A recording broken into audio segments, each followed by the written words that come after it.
जिल्हा परिषद निवडणुकांच्या प्रचारासाठी मुख्यमंत्री फडणवीस मैदानात। 12 जिल्हा परिषद निवडणुकांमध्ये फडणवीस प्रचार करणार। 7 दिवसात मुख्यमंत्री जवळपास 22 सभा घेणार। भारताचा आज 77वा प्रजासत्ताक दिन। दिल्लीतल्या कर्तव्य पथवर 30 चित्ररथांद्वारे भारतीय सामर्थ्य आणि संस्कृतीचं घडलं दर्शन।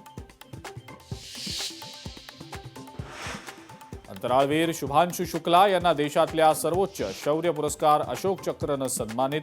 ॲक्सिओम 4 मोहिमेअंतर्गत आंतरराष्ट्रीय अंतराळ स्थानकाला भेट देणारे शुक्ला पहिले भारतीय।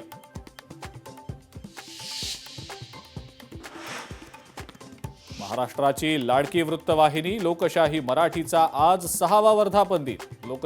लोकशाही मराठीचे सर्वेसर्वा गणेश नायडू आणि लोकशाही परिवाराच्या उपस्थितीत वर्धापन दिन साजरा। इम्तियाज जलीलनं 100 जन्म घेतले तरी भगव्याला हात लावू शकणार नाही, अमित साटम यांचं जलील यांना प्रत्युत्तर। भारत विविध रंगांनी सजलेला देश, देशाला रंगांमध्ये वाटण्यापेक्षा विकासाबाबत बोलणं गरजेचं, राष्ट्रवादीचे नेते झिशान सिद्दीकींचा इम्तियाज जलील यांना टोला। हिरवा रंग कोणाच्याही मालकीचा नाही, महाराष्ट्रात हरित क्रांती झालेली आहे, त्यामुळे महाराष्ट्र हिरवा आहेच, भगवा हे स्वराज्याचं प्रतीक, संजय राऊतांचा हल्ला बोल।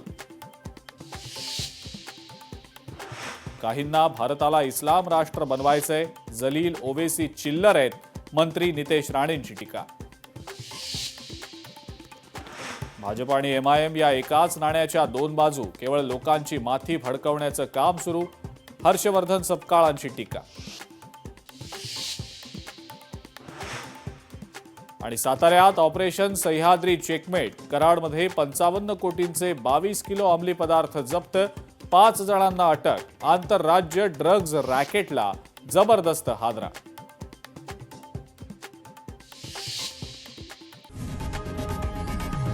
लोकशाही मराठी ऐका, पहा, जागरूक रहा।